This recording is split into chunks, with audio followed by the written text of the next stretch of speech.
Ang panagalan ko ay Amihan Di Makulangan, at ako ay 34 na taong gulang noong umagang tumayo ang aking ina sa loob ng isang silid hukuman at hiniling sa isang huwes na ideklara akong walang kakayahang magdesisyon para sa sarili kong buhay. Nakasuot siya ng navy blue, ang kulay na isinusuot lamang niya sa mga burol at formal na litrato. Ang kanyang abogado ay may malumanay na boses at may dalang makapal na folder. Sa kabilang hilera ng mga upuan, hindi man lang ako matingnan ng aking kapatid na babae. Tinawag ng clerk ang pangalan ko at tumayo ako, at naramdaman kong tila dahan-dahang umiikot ang buong silid, tulad ng pagbabago ng alon sa dagat. Hawak na ng aking ina ang kanyang panyo. Akala niya ay nanalo na siya. Ang hindi nila alam, 11 araw bago iyon, tumigil na ako sa pagiging isang nagdadalamhating byuda na inilibing nila sa tabi ng aking asawa. Ang papel na iaabot ko sa huwes ay aabutin lamang ng wala pang 1 minuto para basahin at tatapusin nito ang lahat. Hiniling ng aking ina sa huwes na ideklara akong walang kakayahan. Dapat sana ay tinanong niya sa kanyang sarili kung bakit ako nakangiti. Maligayang pagbabalik sa nakatagong paghihiganti ng pamilya, kung saan ang mga taong nagkakamaling ituring ang isang tahimik na babae bilang isang mahinang tao, ay malapit ng makatuklas kung ano ang itinatago sa likod ng katahimikang iyon. Kung naranasan mo na ang ngitian ng iyong pamilya habang ikaw ay nagluluksa, habang palihim nilang binibilang ang iyong pera, hanggang sa mawalan ka ng imik, kasama mo ang mga kaibigan mo rito, mag-iwan ng komento at huwag kalimutang mag-subscribe. Upang maunawaan ang nangyari sa silid hukuman, kailangan mong balikan ang nakalipas na 3 linggo noong hapon ng libing ni Dakila. Nagmaneho ako patawid ng bayan patungo sa bahay ng aking mga magulang na may sipi ng huling habilin sa upuan ng pasahero at matinding pangungulila sa aking dibdib. Gusto kong sabihin sa kanila ng sabay-sabay. Gusto kong bigkasin ng malakas ang mga salita sa aking pamilya at hayaan silang pasanin ang bahagi ng bigat na iyon. Iniwan sa akin ni Dakila ang lahat ng pinaghirapan at itinayo niya gamit ang kanyang sariling mga kamay. 3 pinto sa isang maliit na paupahan sa Kalye Maginhawa, isang bahay bakasyonan sa gilid ng lawa ng Kaliraya, kung saan namin ipinagdiriwang ang bawat anibersaryo. Nakatupi pa rin sa bulsa ng aking jacket ang programa mula sa libing. Medyo mahirap buksan ang pinto sa likod tulad ng dati, kaya itinulak ko ito ng aking balikat at napatigil dahil narinig ko ang boses ng aking ina, at hindi siya nagluluksa. Siya ay nagpaplano. Yung bahay bakasyonan sa lawa ay perpekto para sa mga anak ni Bituin, sabi niya, na tila nag-aayos ng upuan sa isang kasalan. Mabilis at tila gutom na sumagot ang aking kapatid, at narinig ko ang sarili kong pangalan na pinag-uusapan nila na parang ipinapasang plato sa hapagkainan. Alam na nila, bago pa man ako makapagsalita, bago pa man malanta ang mga bulaklak sa puntod ni Dakila. Alam na nila ng eksakto kung ano ang naiwan sa akin, at pinaghahati-hatian na nila ito.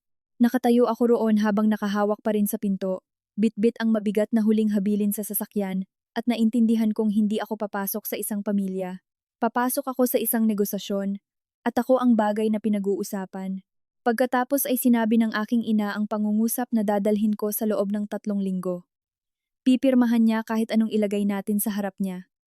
Palagi naman iyang bumibigay. Nag-vibrate ng malakas ang telepono sa aking bulsa. Napakaingay sa gitna ng katahimikan, at umatras ako mula sa balkonahe bago pa man sila makalingon. Hindi ako pumasok. Iyan ang unang itinatanong ng mga tao kapag kinukwento ko ito, kaya sasagutin ko na ngayon. Hindi ko padabog na binuksan ang pinto at sumigaw. Hindi ako umiyak sa hagdanan. 9 na taon akong nagtrabaho bilang nurse para sa mga may taning na ang buhay, at ang trabahong ito ay nagturo sa akin ng isang kakaibang kasanayan na higit sa lahat. Kapag gumuho na ang lahat, sa loob ng isang silid, hinihinaan mo ang iyong boses. Nagiging napakakalmado mo at napakatahimik, dahil ang pagiging kalmado ang tanging kapakipakinabang na bagay na maibibigay mo, kaya naging tahimik ako. Naglakad ako pabalik sa aking sasakyan, ipinatong ang mga kamay ko sa manibela, at nagmaneho sa malayong kalsada, pauwi sa bahay na pinagsaluhan namin ni Dakila sa kabilang banda ng Marikina. 20 minutong biyahe sa highway ng probinsya, mga tuyong palayan sa magkabilang gilid, at wala pa akong masyadong nararamdaman. Hindi ko pinagpasyahang lumaban habang nasa loob ng sasakyang iyon. Hindi pa ganun kalinaw ang isip ko. Ang napagpasyahan ko ay isang bagay na mas maliit at mas malamig. Napagpasyahan kong hindi ko sasabihin sa kanila ang mga narinig ko. Anuman ang kanilang binubuo. Ginagawa nila ito sa paniniwalang hindi ko alam na mayroon silang plano. Ang paniniwalang iyon ang tanging hawak ko na hindi nila nakikita. Kaya itatago ko ito. Ngingiti ako sa salo-salo. Tatanggapin ang mga dalang lalagyan ng kaldereta. Yayakapin ang mga tita. At hahayaan ang aking ina na maniwala na ang kanyang pinakamahinhing anak ay nananatiling mahina ayon sa kailangan niya. Pakiramdam ko ay nagsisinungaling ako. Ngunit sa unang pagkakataon sa loob ng isang linggo, pakiramdam ko rin ay nakatapak ako sa lupang hindi gumagalaw. Nang iparada ko ang sasakyan sa sarili kong garahe, huminto na sa panginginig ang aking mga kamay. Hindi ko pa alam kung ano talaga ang habol nila. Ang alam ko lang, hindi ko iyon ibibigay ng basta-basta. Hayaan ninyong sabihin ko kung sino kami dahil mahalaga ito. Lumaki akong tahimik. Ang gitnang anak na iginapang ang sariling pag-aaral sa kursong nursing, nagtatrabaho sa panggabing turno sa isang pasilidad sa Quezon City. Ang kapatid kong si Bituin ay 4 na taong mas matanda, mas maingay, palaging may kalahating planong nangangailangan ng kaunti pang pera para gumana. Ang aming ina, si Ligaya, ay may natatanging galing na pinanood ko sa buong buhay ko. Kaya niyang palitawin na ang kanyang pagiging sakim ay mukhang pag-aalala. Kaya niyang palabasin na ang panggugulang ay isang anyo ng pagmamahal. Nakita iyon ni Dakila bago ko pa napansin. 41 taong gulang si Dakila nang siya ay mamatay. Isang lalaking marunong magtayo ng mga bagay. Binili niya ang sirang paupahan sa Kalye Maginhawa at ginugol ang 6 na taon sa pag-aayos nito bawat pinto tuwing katapusan ng linggo. Laging may gasgas ang kanyang mga kamao. Ang bahay bakasyonan naman ay halos siya rin ang nagtayo. Isang matibay na maliit na lugar na may bubong na yero at isang pantalang medyo nakahilig. Hindi kami mayaman. Kami ay maingat at kami ay sa kanya. Sa libing, buong husay na gumanap ang aking pamilya sa kanilang pagluluksa. Umiyak ang aking ina sa unahang upuan ng simbahan. Hinawakan ni Bituin ang aking kamay sa sementeryo. Mahigpit ang kanyang hawak at lumapit upang ibulong ang akala ko ay pag-alo. Ang bahay bakasyonan sa Lawa ay pag-aari ng pamilyang ito. Bulong niya sa aking tainga ng buong init, hindi sa kanya. Akala ko ay mali lang ang dinig ko. Akala ko ay binago ng pagdadalamhati ang kanyang mga salita. Perpekto ang kanyang pampaganda sa pilikmata. Tuyot ang kanyang mga mata. Isinantabi ko iyon kasama ng 100 iba pang maliliit at nakakapagtakang bagay noong linggong iyon at sinabi sa sarili ko na nagsasabi lang ng mga maling salita ang mga tao kapag sila ay malungkot. Mas alam ko na ngayon, hindi siya malungkot. Nag-e-ensayo siya at nakatayo mismo sa puntod ng aking asawa. Malinaw na sinabi sa akin ng aking kapatid kung ano mismo ang mangyayari sa susunod na 3 linggo. Hindi ko lang napagtanto kung paano ito pakinggan. Kapag naririnig ng mga tao ang 3 pintong paupahan at isang bahay bakasyonan sa harap ng Lawa, iniisip agad nila ay pera. Iniisip nila ay isang babaeng sinuwerte. Kaya hayaan ninyong sabihin ko kung ano talaga ang mga bagay na iyon, dahil kung hindi ninyo ito naiintindihan, hindi ninyo maiintindihan ang buong kwento, ang paupahan ng aming pondo para sa pagreretiro. Hindi kami nagkaroon ng anak ni Dakila. Sinubukan namin ngunit hindi kami pinalad. At noong nasa edad 30 kami, tinanggap na namin iyon at ibinuhos ang pagmamahal sa trabaho. Ang 3 pinto sa Kalye Maginhawa ay kumikita ng sapat upang bayaran ang sarili nitong hulugan buwan-buwan at may kaunting natitira. Ang sobrang iyon ang aming plano. Ang sobrang iyon ang magsisiguro na hindi ako mamatay na mag-isa at walang pera sa isang pampublikong ospital tulad ng kalahati ng mga pasyente ko. Madalas umupo si Dakila sa mesa sa kusina. Tuwing linggo ng gabi, may hawak na dilaw na papel at kinukwenta ang lahat. Bawat pinto, bawat taon. Magiging ligtas ka. Madalas niyang sabihin, habang tinatapik ang papel. Wala akong pakialam kung ano man ang mangyari. Magiging ligtas ka. Iba ang bahay bakasyonan. Ang bahay bakasyonan ang lugar kung saan niya hiniling na isaboy ko ang kanyang abo. Ibinulong niya iyon sa akin sa ospital, habang hawak ang aking kamay, gamit ang natitira niyang lakas.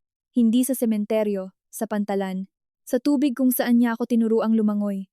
Kaya nang nakatayo ako sa labas ng pinto ng aking ina, at narinig kong ibinibigay niya ang lugar na iyon sa mga anak ng aking kapatid, na parang namimigay ng ekstrang susi, may isang bahagi sa akin na namatay noong nakaraang linggo, ang biglang nagising. Hindi pera ang pinaghahati-hatian nila. Ito ang huling pangako sa akin ng aking asawa, at ang kanyang huling hiling. At pinaghahati-hatian nila ito sa ibabaw ng kape bago pa man lumamig ang mga dalang pagkain. May naaalala pa akong isang bagay mula sa mesang iyon noong mga nakaraang buwan. Tahimik si Dakila, hindi tumitingin mula sa dilaw na papel. Kahit anong mangyari, huwag mong hayaang dumampi ang pangalan ng nanay mo sa anumang papel. Pumunta siya sa bahay ko kinabukasan bago ko pa man mahugasan ang pagod ng libing mula sa aking buhok. May kakaibang paraan ng pagdating si Ligaya na tila nagdadala ng masamang panahon. Nasa balkonahe ko siya, may dalang nakabalot na pagkain, at nakasuot ang mukhang ginagamit niya kapag nagmamalasakit. Ang mukhang nakakapagpabago ng sarili kong desisyon simula noong 6 na taong gulang pa lamang ako. Naku anak, sabi niya, habang nilalampasan ako papasok sa aking kusina. Tingnan mo ang sarili mo, hindi ka nakakatulog. Ibinaba niya ang pagkain at hinawakan ang 2 kong kamay. Hindi mo kayang pasanin ang lahat ng ito ng mag-isa. Ang mga titulo, ang amilyar, ang mga kuwenta sa bangko ni Dakila. Wala sa tamang kondisyon ang isip mo para gumawa ng mga desisyon ngayon, at hindi mo iyon dapat ikahiya. Kung kahapon niya ito sinabi, baka naniwala ako. Maganda ang kanyang talumpati. Ilang taon niya itong pinaghandaan. Ngunit nakatayo ako sa labas ng kanyang kusina at narinig ko ang kabilang bersyon, ang bersyong sinasabi niya kapag akala niya ay wala ako roon. At ngayon, naririnig ko pareho ng sabay, tila isang kantang tinutugtog kasama ang sariling alingawngaw. Hayaan mong tulungan kitang pamahalaan ang mga bagay-bagay, sabi niya. Sandali lang hanggang sa bumalik ka na sa dati. Dumukot siya sa kanyang bag at naglapag ng isang maliit na tumpok ng mga papel sa aking lamesa na nakataob, walang pagmamadali, tulad ng paglapag mo sa isang bagay na ayaw mong tingnan ng mabuti. Walang kailangang gawin ngayon. Basahin mo na lang kapag handa ka na. Pagkatapos ay hinalikan niya ang aking noo at umalis. At naiwan akong nakatayo sa sarili kong kusina habang lumalamig ang dinala niyang pagkain at nakataob ang kanyang mga papel at malakas ang kabog ng aking dibdib. Hindi ko agad binaligtad ang mga papel. Gusto kong malaman ninyo na sa loob ng isang buong araw, hinayaan ko lang itong nakapatong doon dahil may bahagi pa rin sa akin na gustong maging ina ang sarili kong ina. Nang sa wakas ay binaligtad ko ang unang pahina, tuluyang gumuho ang manhid na pakiramdam ko. Ito ay isang power of attorney. Hindi isang form para sa isang simpleng utos, hindi isang liham para payagan siyang kumausap sa kumpanya ng kuryente. Isang malawak at pangkalahatang kapangyarihan sa pananalapi na magpapahintulot sa aking ina na kumilos para sa akin pagdating sa pera, ari-arian at mga kuwenta sa bangko.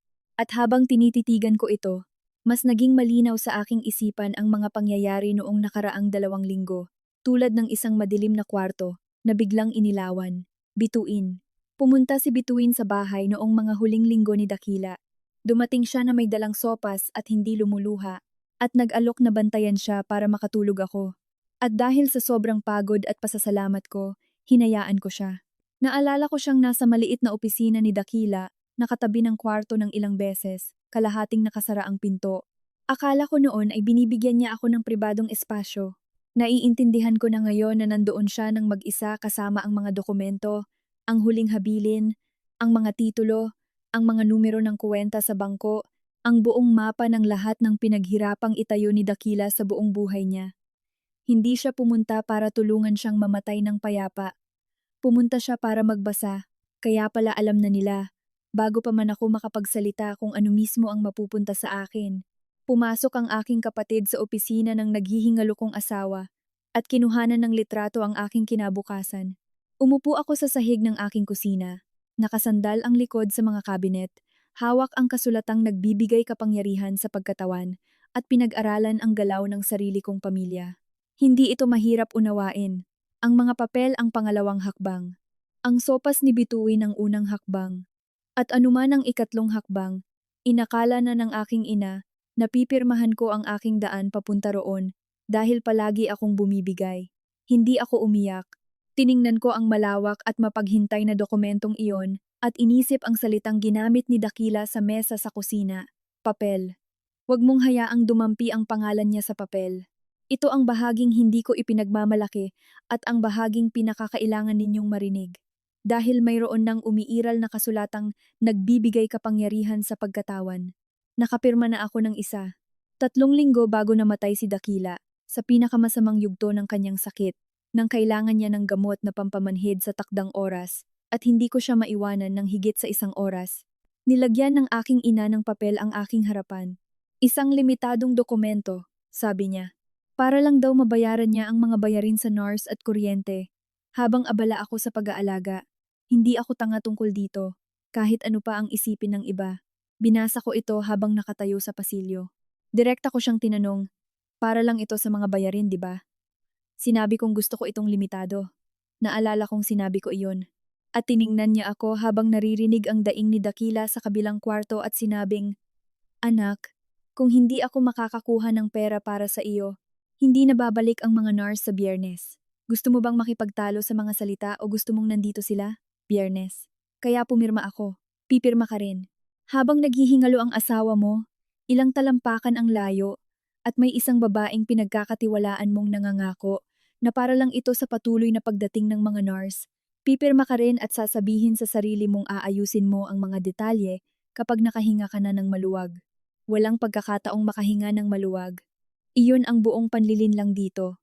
At heto ang katotohanan tungkol sa kasulatang nagbibigay kapangyarihan sa pagkatawan na hindi ko pa alam noon at muntik nang sumira sa buhay ko bago ko natutunan. Ang pagpirma dito ay inaabot lamang ng 30 segundo. Ang pagbawi rito at pag-aayos sa mga nagawa na gamit ito ay nangangailangan ng mga abogado, oras, at isang malaking laban. Ibinigay ko ang aking pagod na pirma sa nag-iisang taong napakatiyagang maghintay ng tamang pagkakataon para gamitin ito. Hindi ko lang alam na ginamit na pala niya, kaya hindi ko pinirmahan ng bago. Iyon ang unang hakbang, at puro kutob lamang ito. Tinawagan ko ang aking ina, at sinabi sa aking pinakamalambing at pinakagod na boses na hindi ko pa kayang isipin ang mga papeles, na kailangan ko lang ng ilang linggo. Sabi niya, "Syempre anak, walang pagmamadali." Sa tono ng isang babaeng naniniwalang hawak niya ang lahat ng oras sa mundo. Pagkatapos ay ibinaba ko ang telepono, at nawala ang pagod ko. Pumasok ako sa opisina ni Dakila, ang mismong kwartong kinuhanan ng litrato ng aking kapatid, at nagsimulang basahin ang lahat ng mag-isa, mga talaan sa bangko, mga titulo, ang utang ng paupahan. Nakalagay ang lahat sa mga may pangalang folder dahil maayos ang lahat ng gamit ni Dakila tulad ng maayos niyang pagtatayo ng anumang bagay, diretsong-diretsyo at madaling suriin. At doon ko nahanap ang unang bagay na hindi umaakma. Isang talaan para sa isang utang mula sa bangko na nakapangalan sa titulo ng lupa sa Kalye Maginhawa. Isang utang na hindi ko kailanman binuksan. Isang utang na hindi ko kailanman narinig na binanggit niya. Hindi zero ang balanse nito. Nakaramdam ako ng mabagal at nakakasuyang kaba sa aking sikmura. Sinabi ko sa sarili ko na may paliwanag dito, na inihanda ito ni Dakila para sa mga pagpapaayos, na makikita ko ang mga dokumento sa susunod na folder. Hindi ko ito nakita sa susunod na folder. Nakaupo ako roon sa ilalim ng lamparang ginagamit niya sa pagbabasa. Pinalilibutan ng maayos at malinis na katibayan ng isang maingat na lalaki. Hawak ang isang piraso ng papel na nagsasabing may umutang gamit ang bubong ng aking kinabukasan. Hindi ko pa alam kung sino. Hindi ko hinayaan ang sarili kong manghula dahil napakapangit ng hula para bigkasin ng mag-isa sa opisina ng namatay na asawa sa gitna ng gabi. Ngunit isinulat ko ang numero ng kuwenta sa aking kamay gamit ang ballpen. Katulad ng paghawak mo sa isang bagay na natatakot kang maglaho. At pinatay ko ang lampara. Nagsimula ang mga tawag sa telepono noong linggong iyon at nanggaling ito sa 2 direksyon. Araw-araw akong tinatawagan ni Bituin, minsan 2 beses pa. Malambing siya, mukhang abala, at puno ng pag-aalala na palaging napupunta sa parehong usapan. Ang dami mo nang iniisip ngayon, amihan. Hindi mo na dapat problemahin ang mga nangungupahan at ang amilyar. Hayaan mong tulungan ka ng pamilya.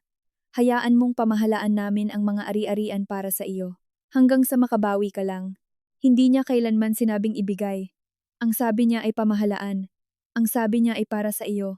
Ang mga tawag ng aking ina ay mas tahimik at mas malala. Nalaman ko lang ito dahil sinabi sa akin ng ibang tao. Tumawag ang kaibigan kong si Dahlia mula sa ospital. Maingat, mabait, at medyo naguguluhan. Tumawag sa akin ang nanay mo. Kinukumusta raw niya kung kumusta ka na. Kung malinaw daw ba ang isip mo. Kung nagiging dahilan ba ng pagkalito mo ang iyong pagluluksa. Ganoon din ang sinabi ng dati kong kapitbahay. Pati na ang isang babae mula sa aming simbahan. Paisa-isang kinakausap ng aking ina ang mga tao sa buhay ko, ng banayad at puno ng simpatya. Nagtatanim ng maliit na binhi sa bawat pag-uusap. Hindi dahil nagluluksa si Amihan. Isang bagay na mas tiyak kaysa roon. Kung nasa tamang katinuan pa ba si Amihan? Kung mapagkakatiwalaan pa ba si Amihan sa mga desisyon? Nakaupo ako habang hawak ang telepono pagkababa ni Dahlia at naramdaman kong nagsisimula na itong mabuo, bagamat hindi ko pa ito mapangalanan. Hindi nagkakalat ng tsismis ang nanay ko. Ang tsismis ay walang direksyon. May direksyon ang ginagawa niya. Bumubuo siya ng isang kwento mula sa mga alaala ng ibang tao noong pinakamalalang 2 linggo ko. Nangongolekta ng mga nakakaawang linya tulad ng isang babaeng namumulot ng panggatong. Hindi ko pa alam kung anong apoy ang gusto niyang sindihan gamit iyon. Ngunit hindi ka mangongolekta ng ganoon karaming panggatong para lang painitin ang sarili mo. Mangongolekta ka para may sunugin. Si Dahlia ang direktang bumigkas sa salita, bagamat hindi niya sinasadya. Nagkita kami para magkape, at matagal niyang inikot ang kanyang kape bago niya sinabi sa akin ang lahat. Ayokong sabihin ito sa telepono, sabi niya. Pero may kakaibang tinanong ang nanay mo. Tinanong niya kung ano raw ang proseso. Kung hindi na raw kayang pamahalaan ng isang tao ang kanyang sariling buhay, sino raw ang dapat kausapin? Ano ang mga kailangan? Dahan-dahan kong ibinaba ang aking kape. Sa trabaho ko, nasamahan ko na ang mga pamilya na dumaan sa mismong tanong na iyon, ang pinakamahirap na tanong. Kapag nawalan na ng kakayahan ang isang magulang na magdesisyon para sa kanyang sarili at may kailangang pumalit ng legal para magdesisyon para sa kanila, may pangalan ang isinasampang dokumento para dyan. Mayroong silid hukuman, isang huwes, at isang liham mula sa doktor. At sa dulo nito, maaaring mawalan ng karapatan ng isang tao na pumirma ng kanyang sariling pangalan, gumastos ng sariling pera, at pumili ng sariling buhay. Nagtatanong-tanong ang ina ko sa buong bayan kung paano iyon kunin sa akin, hindi para tulungan ako, kundi para kontrolin ako. At biglang napunta sa tamang pwesto ang bawat piraso. Ang kasulatang nagbibigay kapangyarihan sa pagkatawan sa estante ay hindi ang plano, isa lang itong siguro. Ang totoong plano ay mangalap ng sapat na mga nag-aalalang kapitbahay at isang nakakaawang kwento upang pumasok sa silid hukuman at kumbinsihin ang huwes na ang kaawa-awang nagluluksa na byuda ay hindi mapagkakatiwalaan sa pag-aari ng kanyang sariling asawa at mas mabuting hawakan ng kanyang nagmamahal na ina ang responsibilidad. Kung gagana ito, hindi na niya kakailanganin ang pirma ko kahit kailan. Kakampi na niya ang huwes. Pinasalamatan ko si Dahlia. Umuwi ako sa mahabang daan. At sa isang bahagi ng kalsada sa probinsya na iyon, tumigil na akong matakot at naging mas matatag at mas malamig dahil nakita ko na ang hugis ng kalaban, at ang kalabang may hugis ay pwedeng labanan. Kailangan kong huminga, kaya nagmaneho ako paakyat sa bahay bakasyunan, 2 oras na biyahe papuntang Lawa, at ginawa ko ito noong makulimlim na Martes nang nakabukas ang aircon at nakapatay ang radyo. Sinabi ko sa sarili kong uupo ako sa pantalan at kakausapin si Dakila tulad ng ginagawa ng iba kapag may bagong pumanaw, at pakiramdam nila ay nasa kabilang kwarto lang ang taong iyon. Umupo nga ako sa pantalan. Kulay abuhin ang tubig bago magtaglamig. Sinabi ko sa kanya ang ginagawa ng pamilya niya. Sinabi kong natatakot ako at hindi ko sila hahayaan. At habang naglalakad pabalik sa bahay bakasyunan, lumapit mula sa damuhan ng kapitbahay naming si Mang Kiko na nakasuot ng makapal na jacket. Kumaway at sinabi ang bagay na nagpabago sa araw na iyon. Uy, Amihan, nakikiramay ako kay Dakila. Nakuha na ba nung kontraktor, yung asawa ng kapatid mo, ang lahat ng kailangan niya noong isang araw? Nakita ko siya at isang lalaki dito na may dalang panukat na nililibot ang lote. Nananatiling kalmado ang aking mukha. Sanay na akong itago ang aking emosyon. Ah, sabi ko. Oo, salamat, Mang Kiko. Ngunit mabilis ang tibok ng puso ko. Gardo. Nasa bahay bakasyunan ko si Gardo, sa bahay bakasyunan ng asawa ko, sa lugar kung saan dapat ilagay ang kanyang abo. Nililibot ang ari-arian na may dalang panukat at kasama ang isang estranghero habang ako ay nasa 2 oras na biyahe para ilibing siya.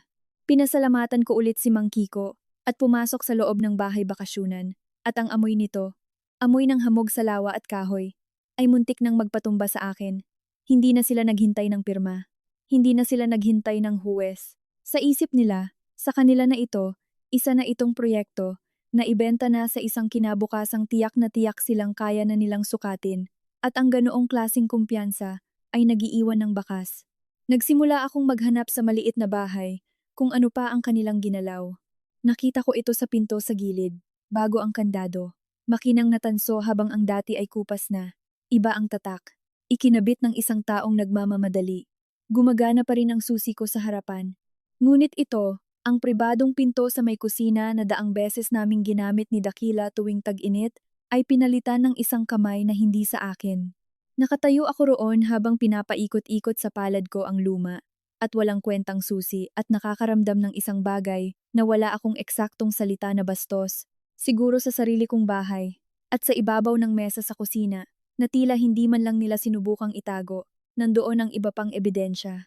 Isang panukat, mga halimbawa ng pintura na kulay asul, at abo na ginagamit ng mga tao para mabilis na ibenta ang isang lugar sa mga taong hindi man lang minahal ito, at isang dilaw na papel. Nakasulat sa itaas ang malalaking letra ni Gardo sa unang pahina. Potensyal sa bentahan, presyo sa merkado. Ilista bago magtag-araw sa ilalim nito, mga numero. Kung magkano sa tingin niya ang aabutin ng bahay bakasyunan kung isusubasta. Kung magkano sa tingin niya ang halaga sa estranghero pagsapit ng mayo ng pantalan ni Dakila, ng bubong na yero ni Dakila, at ng tubig kung saan gustong maging bahagi ni Dakila. Hindi ko pinunit ang papel. Gusto kong pansinin ninyo iyon. Dahil kung ako ang dating amihan, pupunitin ko iyon, iiyak, at walang sasabihin, kahit kanino. Sa halip, nilabas ko ang aking telepono at kinuhanan ito ng litrato. Bawat pahina, tulad ng pagkuha ng litrato ng aking kapatid sa mga dokumento ng aking asawa, maliban na lang dahil nagdodokumento ako ng krimen laban sa sarili kong ari-arian, habang siya ay naghahanap ng mapagkakakitaan. Pagkatapos ay binalik ko ang dilaw na papel kung saan ko ito eksaktong nakita, nakaposisyon sa parehong anggulo, para pagbalik nila, hindi nila malalaman na nakita ko ito. Akala ng aking ina na bibigay ang kanyang pinakamahinhing anak. Ang kanyang pinakamahinhing anak ay nakatayo sa isang bahay bakasyunan na may pinalitang kandado at dahan-dahang nag-iipon ng ebidensya para lumaban. Sa pagmamaneho ko pabalik ng Maynila sa dilim, paulit-ulit kong naririnig ang boses ni Dakila. Huwag mong hayaang dumampi ang pangalan niya sa papel. Sinabi niya iyon sa iba't ibang paraan, nang higit sa isang beses noong nakaraang taon, at akala ko ay pag-aalala lang iyon ng isang taong may sakit, tulad ng pag-ungkat ng mga naghihingalo sa lumang galit. Iba na ang pananaw ko ngayon. Alam niya, hindi man ang mga detalye, ngunit ang ugali ng kanyang pamilya, kung saan eksaktong patungo ang kanilang pagmamahal kapag pera na ang pinag-uusapan. At may pangalang kasama iyon, isang pangalang 2 beses niyang binanggit sa akin habang tinatapik ang braso ng upuan sa ospital. Ati, Marites. Kung maging komplikado man ang lahat, tawagan mo si Marites. Akala ko dahil sa gamot kaya niya nasabi. Si Atty. Marites Di Mayuga pala ang abogado para sa mga naiwang ari-arian na gumawa ng kanyang huling habilin. Isang babaeng matagal na niyang kilala at hindi kailanman nabanggit sa aking pamilya. Dahil naging malinaw na si Dakila ay walang sinasabi sa aking pamilya kung hindi naman kailangan. Pag-uwi ko sa kanyang opisina lampas hating gabi, hinalungkat ko ang pinakailalim na drawer ng kanyang desk na mahirap buksan para hanapin ang kanyang tarhetang pangnegosyo. Wala akong nahanap na tarheta. Nakita ko ang isang bagay na mas maganda at mas masakit. Isang simpleng puting sobre na selyado at may pangalan ko sa harap. Isinulat ni Dakila gamit ang kanyang maayos na sulat kamay. Amihan lang. Iniwanan niya ako ng sulat at itinago ito kung saan makikita lang ng taong talagang maghahanap, at nakaupo ako roon hawak ito sa ilalim ng lampara niya. Natatakot dito dahil ang sulat mula sa iyong namatay na asawa ay isang pintong minsan mo lang mabubuksan. Hayaan ninyong tumigil ako rito ng saglit. Kung naranasan mo na ang ngitian ng iyong pamilya habang nagluluksa ka, habang palihim nilang sinusukat ang bahay mo nang walang paalam, alam mo na ang tinding lamig ng pagtuklas na iyon. Sabihin mo sa akin sa mga komento, nanatili ka bang tahimik tulad ko o nagsalita ka? At kung naiintriga ka na rito, mag-subscribe dahil babaguhin ng sulat ang lahat.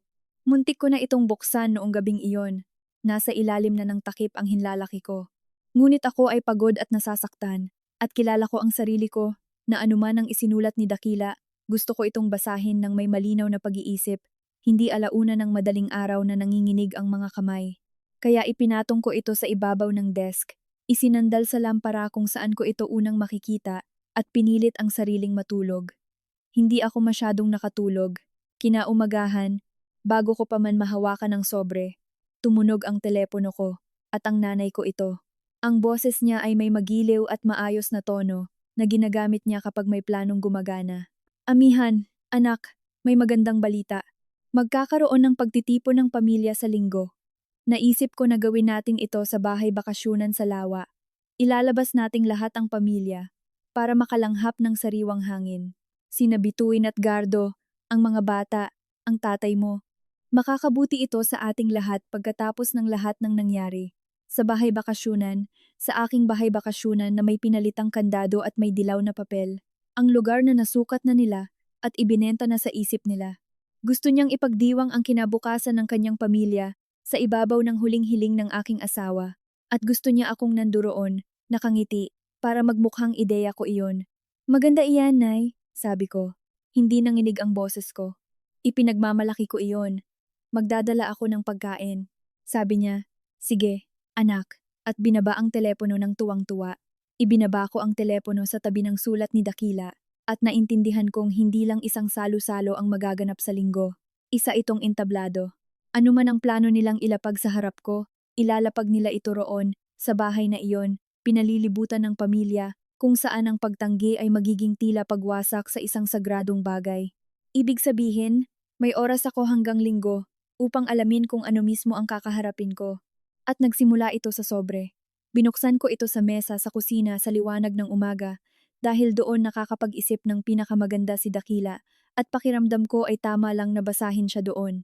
Puno ng kanyang sulat ang 2 pahina at maayos ito sa bandang itaas, ngunit medyo nanginginig na sa ibaba at nakita ko na pahirap ng pahirap para sa kanya sa pamamagitan ng pagkahilig ng kanyang mga letra. Hindi ko ibibigay sa inyo ang lahat, ang ilan ay akin lang. Ngunit isinulat niya ang tungkol sa mga ari-arian at isinulat niya ang tungkol sa aking pamilya at hindi siya naging malambot. Pinanood ko ang iyong ina sa buong pagsasama natin. Isinulat niya, alam ko kung paano siya gumalaw. Sa araw na wala na ako, palilibutan niya ito at gagamitin ang iyong kabutihan laban sa iyo. Ipaparamdam niya sa iyo na makasarili ka kung itatago mo ang ipinundar ko para sa iyo. Nagiinit ang aking mga mata. At pagkatapos, ang bahaging binasa ko ng napakaraming beses, malambot na ang papel sa pagkakatupi. Kaya heto ang kailangan mong ipangako sa akin, mahal. Kung may ilapag silang papel sa harap mo, huwag mong pipirmahan. Kahit isang linya. Tawagan mo muna si Ator. Marit. Nasa lata sa likod ng harina sa paminggalan ang numero niya. Inayos ko ang lahat ng ito para walang makakuha nito sa'yo kundi ikaw lang. Ginawa ko itong matibay. Ngunit ang papel ay tatagal lamang kung ikaw ang may hawak ng ballpen. Huwag mong hayaang hiramin nila ang kamay mo. Huwag mong hayaang hiramin nila ang kamay mo. Alam niya hanggang sa maliliit na galaw. Alam niya ang tungkol sa malumanay na boses. At ang papel na nakataob sa estante. Alam na niya iyon, 1 taon bago pa mangyari. At ginugol niya ang kanyang huling natitirang lakas upang ihanda ako para rito. Nahanap ko ang lata sa likod ng harina. Nasa loob ang tarhetang pangnegosyo ni Ati, Marites de Mayuga. Eksakto kung saan niya sinabi, kasama ang ekstrang susi ng bahay bakasyunan at isang nakatuping pahina ng mga numero ng kuwenta na isinulat niya. Hindi niya ako iniwang walang kalaban-laban at umaasa lang. Iniwanan niya ako ng mapa, ngunit ang mapa ay hindi direktang sagip. Sinasabi lang nito kung saan ka dapat maglakad. Ang paglalakad, ang kabuuan nito, ay nasa aking mga kamay pa rin. Pwede ko sanang tawagan si Ati, Marites ng umagang iyon at ibuhos ang lahat. Hindi ko ginawa. Naupo ako kasama ang sulat ni Dakila at pinilit ang sarili kong mag-isip na parang maingat na lalaking sumulat nito. At nakita ko na may isa akong alas at iisa lamang. Hindi nila alam na alam ko. Ang bawat galaw nila ay nakasalalay sa paniniwalang ako ang mahina, nagluluksa at walang kamalay-malay na biktima sa kanilang plano. Isang babaeng darating sa linggo, aabutan ng papel, at pipirma dahil mas mahirap humindi sa pamilya sa loob ng sarili niyang kusina kaysa pumirma. Kung tatawagan ko si Ati, Marites, at magsisimulang maghain ng kaso at magpalit ng mga kandado habang galit na galit, mararamdaman nilang gumagalaw ang lupa. Hindi tanga ang nanay ko. Kapag naramdaman niyang lumalaban ako, mas bibilisan niya. At ang pinakapangit na bersyon ng plano niya, ang silid hukuman, ay mas maagang darating at mas matindi. Kaya, gumawa ako ng desisyon na may kapalit para sa akin. Napagpasyahan kong patuloy ng ngumiti. Napagpasyahan kong pumunta sa lawa sa linggo at hayaan silang maniwala na nananalo sila. Upang makinig, upang alamin ng eksakto kung anong papel ang ibibigay nila sa akin at kung anong kwento ang sinasabi nila at para hindi mahalata ang alam ko. At pagkatapos, ng tahimik at sa sarili kong oras, gagawin ko ang totoong trabaho kasama si Ati, Marites, kung saan hindi nila makikita. Pakiramdam ko ay lumulunok ako ng bubog. Sa totoo lang, gustong-gusto ng buong pagkatao kong tawagan ng aking ina para marinig niyang alam ko ang totoo. Ngunit napakaraming pamilya na ang nakita ko sa mga ospital para ipagkamali ang sarap sa pakiramdam ng pagsasabi ng totoo sa aktwal na resulta ng pagprotekta sa sarili. Ang una ay isang emosyon, ang huli ay isang plano. Pinili ko ang plano. Gumawa ako ng listahan noong gabing iyon sa dilaw na papel ni Dakila gamit ang sarili kong sulat kamay. Tawagan si Marites sa Lunes. Magtanong tungkol sa utang sa bangko. Alamin kung ano na ang nangyari at kung gaano ko kabilis mapipigilan ang iba pa. Pagkatapos, naghanda ako para sa linggo at nag-ensayo ng mabait at pagod kong mukha sa salamin. Napakaganda ng araw ng linggo na tila isang pambabastos. Naunahan nila ako sa bahay bakasyunan. Nang dumating ako, naroon na ang sasakyan ni Gardo at may usok ng lumalabas sa ihawan na ginawa ni Dakila mula sa drum at ang mga bata, sina Eula at Santi, ay nagbabato ng mga bato mula sa nakahilig na pantalan. Nagdala ng mantel ang aking ina. Mantel sa pagluluksa ko, sa sarili kong bahay, sa loob, sa parehong mesa sa kusina kung saan naroon ang dilaw na papel ni Gardo. Mayroon na ngayong isang folder. At sa kalagitnaan ng hapon, pagkatapos kumain ng inihaw na liempo, pagkatapos ng kwentuhan, inilapit ito sa akin ng ina ko kalakip, ang pinakamalambing na ngiting kaya niyang ibigay. Nagpaggawa kami nito, sabi niya. Isang simpleng bagay para mas madali ang lahat habang nagpapagaling ka. Isang kasunduan sa pamilya. Ipinapasok nito ang mga ari-arian sa isang uri ng pinagsamang pag-aari ng pamilya para walang mag-isang papasan nito, lalo na ikaw. Nakatingin sa akin si Bituin, tulad ng pagbabantay ng pusa sa pinto. Tumigil sa pagnguya si Gardo. Binuksan ko ang folder at tiningnan ito, at eksakto ito sa inaasahan mo, binihisa ng mga banayad na salita. Isang dokumento na ipapasok ang tatlo kong ari-arian sa isang pondo ng pamilya na sila ang kumokontrol at ako ay hindi. Tumunghay ako at nanatiling mahinahon ang aking boses. Nakakatuwa ang pagiging maalalahanin ninyo, sabi ko. Babasahin ko muna ito ng maayos bago ako pumirma. Sabi nga lagi ni Dakila, wag na wag pipirma sa harap ng mesa. Isinara ko ang folder. Sa isang segundo, nawala ang ngiti ng aking ina sa gilid ng kanyang labi bago niya ito ibinalik. Siyempre, anak, walang pagmamadali.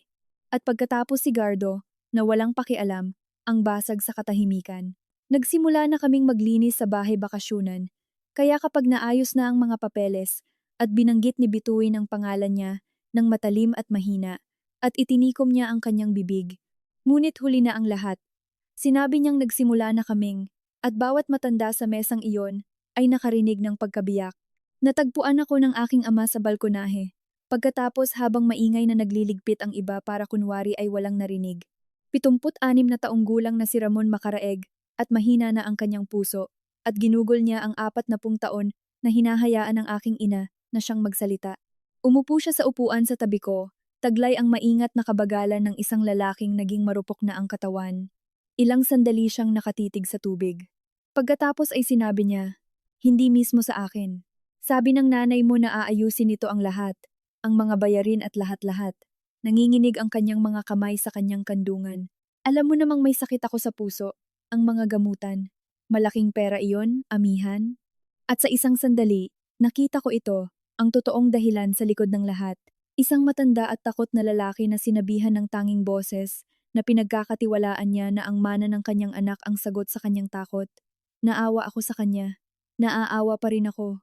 Ngunit pagkatapos ay sinabi niya ang sumunod na bagay nang mahina habang nakatingin sa kanyang mga kamay at natigilan ako sa paghinga.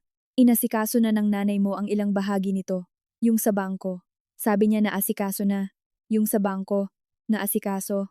Nanatili akong nakaharap sa lawa para hindi niya makita ang pagbabago sa mukha ko. Ang bait talaga ni nanay, sabi ko. Tumango siya, gumaan ang pakiramdam. Isang matanda na natutuwang maayos ang usapan. Hindi niya alam na inihayag na niya sa akin ang isang bahagi ng buong plano. May ginawa na ang ina ko sa bangko, isang bagay na may kinalaman sa perang hindi sa kanya, gamit ang pirma na hindi sa kanya. At sinabi niya sa naghihingalo kong ama na naasikaso na ito para hindi na siya matakot. Ang utang sa bangko. Ang numero ng kuwenta na nakasulat sa aking palad sa dilim. Anuman ang hulang hindi ko kayang bigkasin sa opisina ni Dakila, kinumpirma mismo ng aking ama ang katotohanan nito. Tinapik ko ang kanyang tuhod. Hinanap ko ang aking bag. At kinaumagahan ng Lunes ay tinawagan ko si Ati, Marites, Di Mayuga. Ngunit bago pa makatawag pabalik si Ati Marites, ang kartero ang nagdala ng balita. Martes, dumating ang isang makapal na sobre mula sa korte. Nakasulat ang pangalan ko. Binuksan ko ito habang nakatayo sa tabi ng kahon ng sulat sa lamig ng umaga at lumabo ang mga salita bago tuluyang luminaw. Petisyon para sa agarang pagtatalaga ng legal guardian. Inihain ni Ligaya Makaraeg. Tungkol kay Amihan Di Makulangan, isang nasa sapat na gulang na di umano'y walang kakayahang pamahalaan ang kanyang sariling buhay. May petsa para sa pagdinig. 24 na araw pagkatapos kong ilibing ang asawa ko, pumunta ang nanay ko sa korte at humiling sa huwes na alisin ang karapatan ko sa sarili kong buhay at ibigay iyon sa kanya. At ginawa niya ito ng mabilisan gamit ang apurahang probisyon, na nangangahulugang gusto niyang mapagdesisyonan ito bago pa ako maging sapat na matatag para lumaban. Binasa ko ito ng 2 beses sa tabi ng kahon ng sulat. Pagkatapos ay pumasok ako at binasa sa ikatlong pagkakataon sa mesa at napansin kong hindi nanginginig ang aking mga kamay. At nagsabi iyon sa akin kung gaano nakalayo ang narating ko mula noong babae sa balkonahe 3 linggo na ang nakalipas. Nagkaroon ng saysay ang bawat malumanay na pagtawag niya sa mga kapitbahay. Bawat malinaw ba ang isip niya? Nalilito ba siya? Gumagawa pala siya ng listahan ng mga testigo.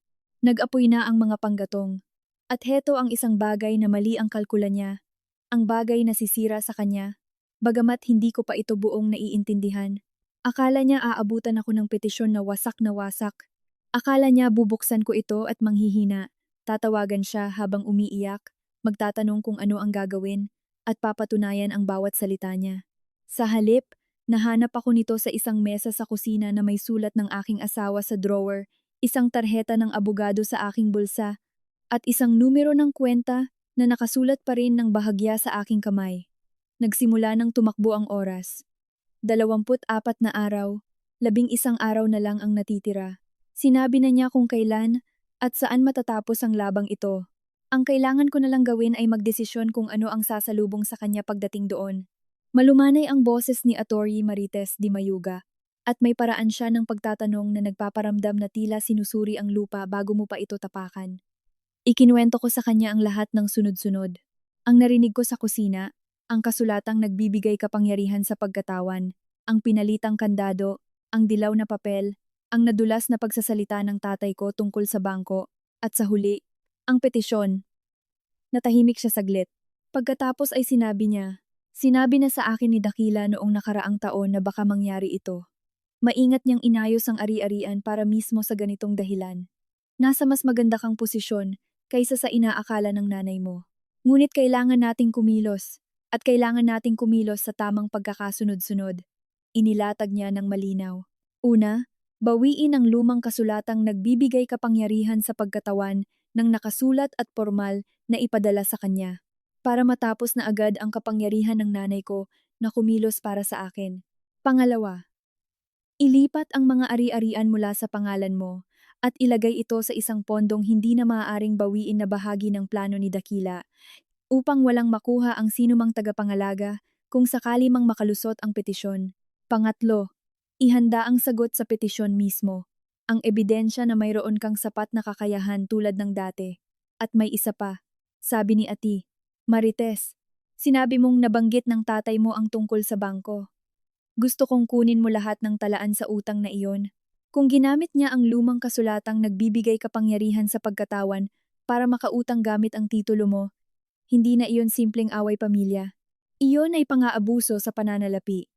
At binabago nito ang pananaw ng huwes kung sino talaga ang dapat pag-ingatan sa loob ng silid hukuman. Umupo ako ng yakap ang telepono at naramdaman ang isang bagay na hindi ko naramdaman mula noong libing. Hindi sakto ang salitang pag-asa, mas angkop ang puwersa. Sa loob ng 3 linggo, palagi akong tumutugon. Palaging isang hakbang sa likuran ng isang babaeng nagplano nito sa mismong kama ng asawa ko habang naghihingalo. Ngayon, may abogado na ako, may maayos na plano, at may 11 araw. Saan tayo magsisimula? Tanong ko. Sabi ni Ati, Marites, magsisimula tayo ngayon. Pumunta ka rito mamayang hapon at dalhin mo ang sulat. Nang hapong iyon sa opisina ni Attorney Marites, pinirmahan ko ang mga dokumentong magbabago sa lahat. Binawi ko ang kasulatang nagbibigay kapangyarihan sa pagkatawan at isinaayos ni Attorney Marites na formal itong ipahatid sa aking ina para mayroon itong record, petsa. Isang sandali kung saan tuluyan nang natapos ang awtoridad ni Ligaya makaraeg sa aking buhay na parang isang estranghero sa daan. Pagkatapos, pinirmahan ko ang mga dokumento na nagpopondo sa plano at sa 3 ari-arian ang paupahan, ang bahay bakasyunan. Ang lahat ng ito ay naalis mula sa pagmamay-ari ko at inilagay sa isang dokumento na walang tagapangalaga ang maaring humawak. Ang mga kondisyon nito ay inihanda ni Dakila 1 taon bago siya namatay. Inabot lang iyon ng isang hapon. Paglabas ko pabalik sa aking sasakyan, mukhang maaliwalas at napakalawak ng langit, at naintindihan kong tapos na ang laban sa legal na pamamaraan. Hindi lang alam ng nanay ko, at ito ang bahagi kung saan kailangan mong tumutok dahil dito nagbabago ang lahat. Sa susunod na 10 araw, patuloy sa pagpaplano ang aking pamilya. Patuloy na tumatawag si Bituin para itanong kung kailan ko pipirmahan ang kasunduan ng pamilya. Patuloy na nangongolekta ng mga nag-aalalang kapitbahay ang nanay ko. Patuloy sa pagsusukat ng bahay bakasyunan si Gardo. Nag-aayos sila ng mga muebles sa bahay na hindi na pag-aari ng sinumang maaari nilang pilitin at wala silang kaalam-alam. Bawat malambing na pagtawag at pamamahala ng aking kapatid ay tila isang babaeng nag-iigib ng tubig palabas sa isang bangka na nasa tuyong lupa na. Ibababa ko ang telepono at maririnig sa aking isipan ang pangungusap ng aking ina mula sa pinto sa kusina. Palagi naman niyang bumibigay. At tahimik akong mag-iisip, hindi ngayon, at babalik sa pakikipagtulungan kay Ati, Marites. May natatanging uri ng kapangyarihan ang malaman ng isang bagay na hindi alam ng taong nasa harap mo. Buong buhay ko, hawak ng nanay ko ang kapangyarihang iyon sa akin. Ngunit sa loob ng 11 araw, sa pagitan ng petisyon at ng pagdinig, hawak ko iyon laban sa kanya. At ngumiti siya sa bawat segundo nito, tiwalang nananalo siya, hanggang sa mismong araw na inihanda ko para sa kanya. Ang pagpapanatili ng balat kayo, ang pinakamahirap na ginawa ko. Mas mahirap kaysa sa mga panggabing turno. Mas mahirap kaysa sa huling linggo ni Dakila dahil ngayon kailangan kong harapin ang aking pamilya at huwag ipahalata ang lahat. Dumalaw si Bituin sa bahay ko noong linggong iyon. May dalang ensaymada at ginagamit ang pinakamalambing niyang boses. Umupo sa aking kusina at sinabi kung gaano sila nag-aalala. Kung gaano kadali ang lahat kapag naayos na ang kasunduan ng pamilya. Na hindi raw ako dapat gumagawa ng malalaking desisyon ng mag-isa. Palagi naman siyang bumibigay. Naisip ko habang pinapanood siyang hinihiwaan ako ng ensaymada na hindi ko naman gusto. Palagi siyang bumibigay. At ngumiti ako at sinabing pinag-iisipan ko ito. At hinayaan siyang umalis. Naniniwalang mas napalapit niya ako ng bahagya. Ang pinakamasamang sandali ay nang makita ko ang mga bata. Bago umalis si Bituin, tinawag niya si Eula, na 11 taong gulang at may nakasanayang pagkagat sa labi kapag nag-iisip, gaya ni Dakila, at sinabing, halika na, anak. Doon tayo titira sa bahay bakasyunan buong tag-araw. Makakapili ka na ng kwarto mo doon. Makakapili ng kwarto. Ibinenta ng aking ina sa mga batang ito ang isang kinabukasan sa bahay bakasyunan ng aking asawa at inosente sila rito. At kailangan kong tumayo sa pinto at ngumiti sa isang batang binibigyan ng isang bagay na hindi naman sa kanila para ipamigay. Hindi ko ito itinuwid. Hindi kasalanan ni Eula. Ngunit pumasok ako pagkatapos at isinandal ang likod sa pinto at huminga ng malalim hanggang sa mapalitan ang init ng galit ko sa lamig. Dahil ang lamig ay kapakipakinabang at ang init ay hindi. Iyon ang disiplina ng 10 araw na iyon. Damdamin mo, isantabi mo, at patuloy na magtrabaho. Binalaan ako ni Ati, Marites na baka maramdaman ng pamilya na nag-iba ang ugali ko kapag bigla akong nagbago. Baka mapaaga pa ang pagdinig.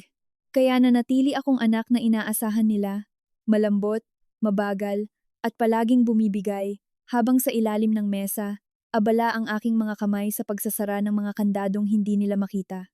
Ang isang petisyon katulad ng inihain ng ina ko ay hindi lamang naglalahad na malungkot ka. Sinasabi nito na hindi ka na makagalaw sa araw-araw, na ang pagdadalamhati ay sumira sa kakayahan mong gumawa ng tamang desisyon sa buhay. Para matalo ito, hindi sapat na maramdaman kong may kakayahan ako. Kailangan ko itong patunayan sa papel sa isang huwes na hindi pa ako nakikilala. Kaya, naghanda ako para sa depensa. Tinawagan ko si Perla Valderrama, ang kawaning panlipunan sa ospital na kasama kong nagtatrabaho noong may sakit si Dakila at sa dose-dosenang iba pang pasyente bago siya. Napanood ako ni Perla na inililista ang bawat miligramo ng gamot habang naghihingalo ang sarili kong asawa sa kabilang kwarto. Nakita niya akong umalalay sa isang pamilya ng 3:00 ng madaling araw at umuwi sa bahay para alalayan din ang sarili kong pamilya. Nang sabihin ko sa kanya kung ano ang inihain ng aking ina, sandali siyang natahimik at pagkatapos ay sinabing, "Ipadala mo sa akin ang petsa. Pupunta ako roon at sasabihin ko sa West na iyan kung sino ka ba talaga." Tinipon ni Atini. Marites ang iba pa. Ang aking talaan ng trabaho, 9 na taong walang patid. Ang lisensya ko sa pagiging nurse na nakarehistro at valid.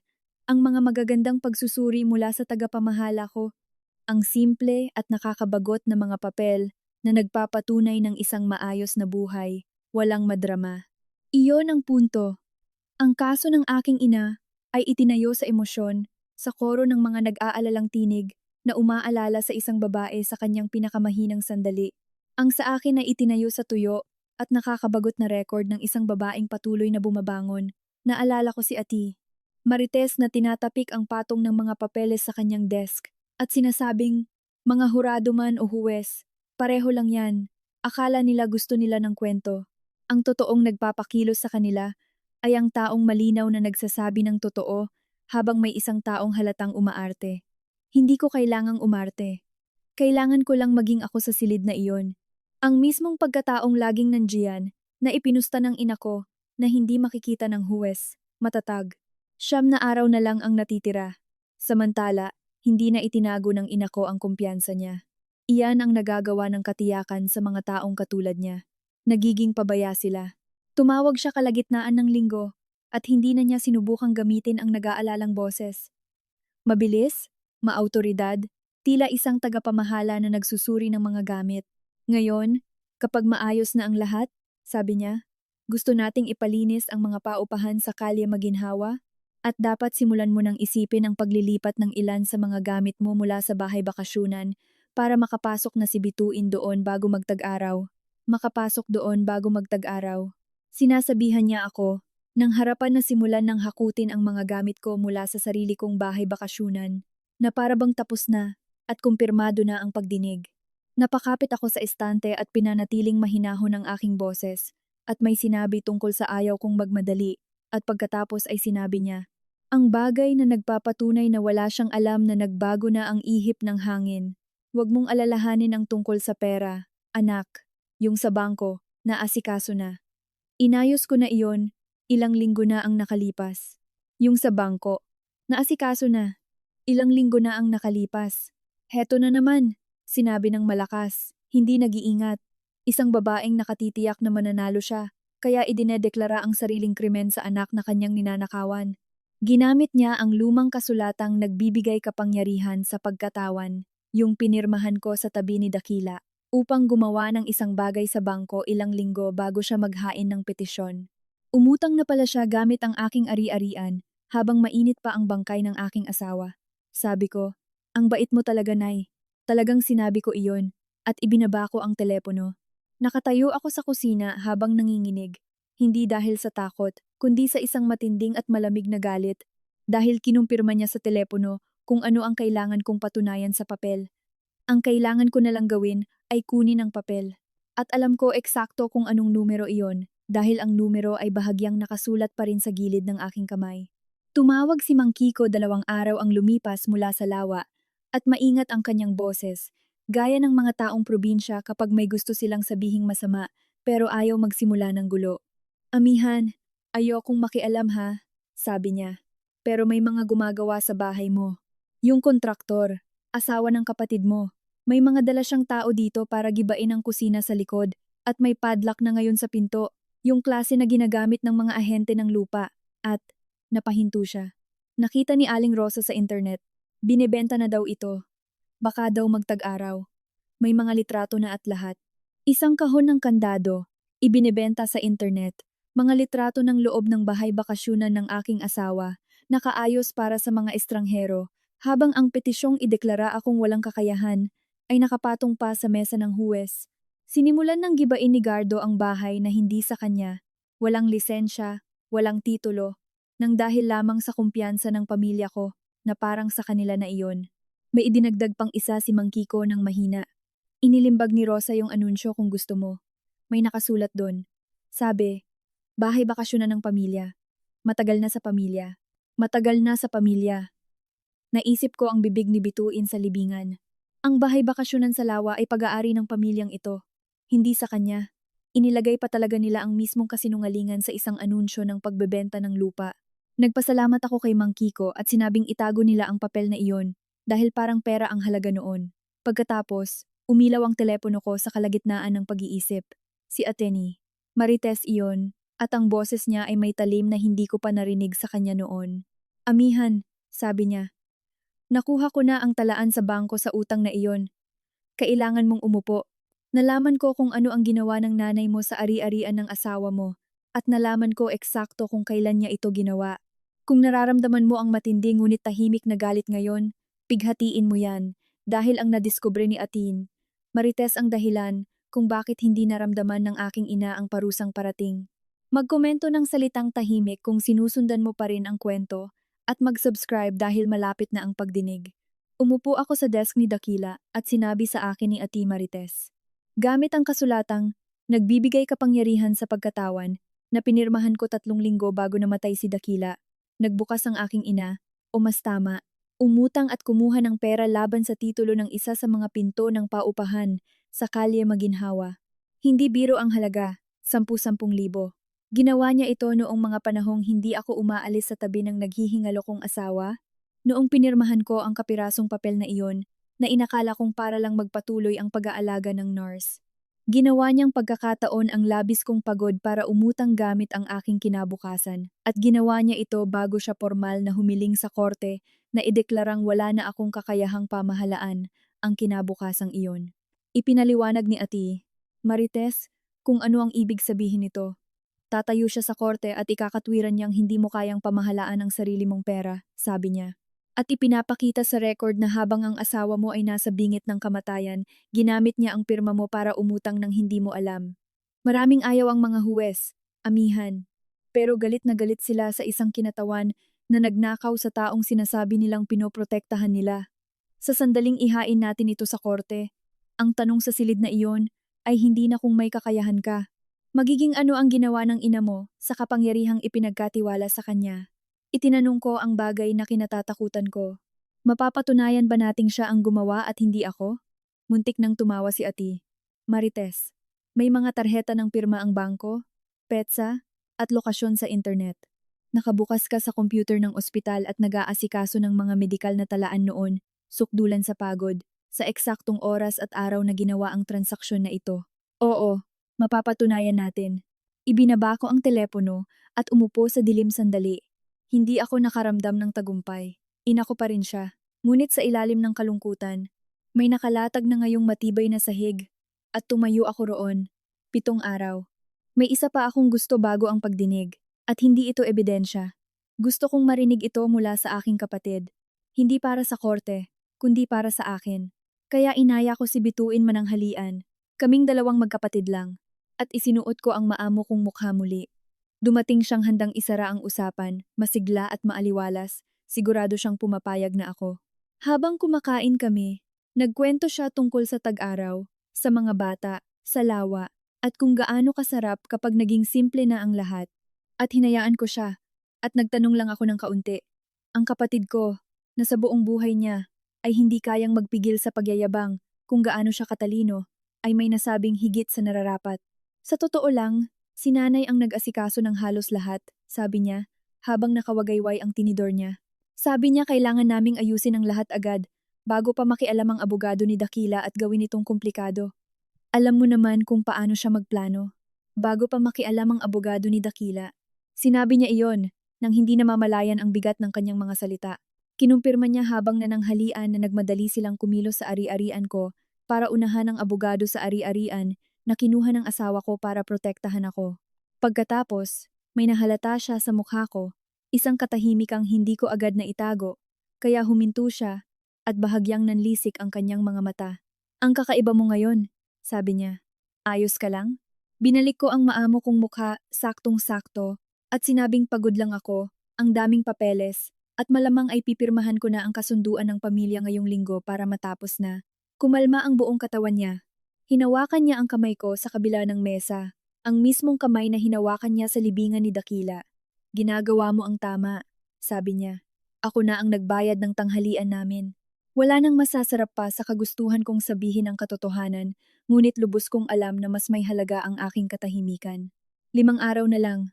Ang huling mga araw bago ang pagdinig ay may kakaibang kalmado, tila isang maayos na apurahang sitwasyon sa ospital. Bawat isa kumikilos at walang nasasayang na galaw. Pinagsama-sama ni Atiye. Marites ang aming sagot sa petisyon na isang simple ngunit makapangwasak na dokumento, ang pagbawi ng kasulatang nagbibigay kapangyarihan sa pagkatawan na natanggap na formal ng nanay ko. Ang dokumento ng pondo na nagpapatunay na hindi mahahawakan ng anumang tagapangalaga ang mga ari-arian. Ang talaan ng trabaho ko, ang lisensya ko, ang sulat ng tagapamahala at ang sinumpaang salaysay ni Perla. At sa pinakatuktok, tila batong nakapatong sa salansan ng papel, ang mga talaan sa bangko na nagpapakita kung ano ang nautang ng ina ko gamit ang titulo ko, kailan niya ginawa, at gamit ang pirma ko noong puyat na puyat ako. Tahimik at walang awa ang plano ni Ati. Marite, hindi namin sasabihin sa kanila kahit isa ng maaga. Hahayaan naming pumasok ang ina ko sa silid hukumang iyon kasama ang koron ng nag-aalalang kapitbahay at ang kanyang navy blue na damit pati na ang kanyang kumpiyansa. Hahayaan namin siyang ilahad ang kanyang buong kaso na napakahina ko na upang patakbuhin ang sarili kong buhay.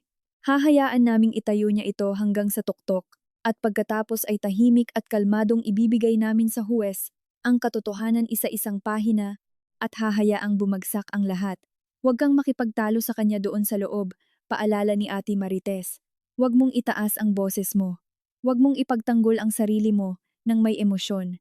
Magiging madrama siya roon, at kung mananatili kang tahimik at makatotohanan habang siya ay umaarte, mas malaki ang magiging epekto nito kaysa sa anumang talumpating sasabihin mo. Ito ang mismong natutunan ko sa trabaho. Kapag gumuho na ang lahat sa loob ng silid, hinihinaan mo ang iyong boses. May isa lang akong pakiusap. Tinanong ko si Atini. Marites kung pwedeng ako ang mag-abot ng mga talaan sa bangko sa huwes. Tumingin siya sa akin ng sandali, tapos ay tumango. Oo, sabi niya. Ikaw ang may hawak ng ballpen. Iyon ang buong punto. Nagmaneho ako sa bahay bakasyunan noong gabing iyon. Dinaanan ang kahon ng kandado ni Gardo at ang binakbak niyang kusina. At umupo ako sa nakahilig na pantalan sa lamig. At sinabi kay Dakila na handa na kami. 2 araw na lang. Noong gabi bago ang pagdinig, hindi na ako nag-ensayo ng sasabihin ko dahil wala naman akong balak magtalumpati. Sa halip, inihanda ko ang damit ko, simple at madilim ang kulay, walang mukhang biktima o mukhang makikipag-away. Binasa ko ang sulat ni Dakila sa huling pagkakataon sa mesa ng kusina, yung malambot na tiklop. Huwag mong hayaang hiramin nila ang kamay mo. At inilagay ko ito sa aking bag, hindi bilang ebidensya, para lang nandoon siya sa loob ng kwarto. Naisip ko ang ina ko sa kabila ng bayan na inihahanda ang navy blue niyang damit. Siguradong sigurado siya. Naisip ko ang ama ko, na nandun dahil pipilitin siyang sumama. Isang matanda at takot na lalaki na malapit ng manood sa bagay na hindi niya maintindihan. Naisip ko si Yula, na pinapili na ng kwarto. At naisip ko ang babaeng nagngangalang Amihan, 3 linggo pa lang ang nakalipas. Nakatayong nanigas sa labas ng pinto sa kusina. Naririnig na palagi siyang bumibigay, at may panahong naniwala rito. Hindi pa siya nawawala, pero hindi na siya ang nasusunod. Naintindihan ko ang isang bagay nang nakaupo ako roon, na gusto kong iwan sa inyo bago ang eksena sa korte, dahil dito nakasentro ang lahat.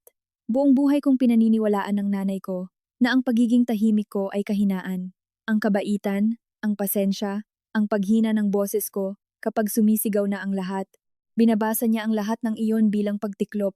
Hindi man lang niya naisip na ang babaeng nananatiling kalmado habang ninanakawan siya ay kalmado dahil nagbibilang siya. Bukas, tatayo siya sa isang pampublikong silid at sasabihin sa isang huwes na ang kanyang nagluluksa at mahinang anak ay hindi mapagkakatiwalaan sa sariling buhay. At ang kanyang nagluluksa at mahinang anak ay tahimik na tatayo at aabutan ang huwes ng isang salansan ng papel. Pinatay ko ang lampara ni Dakila.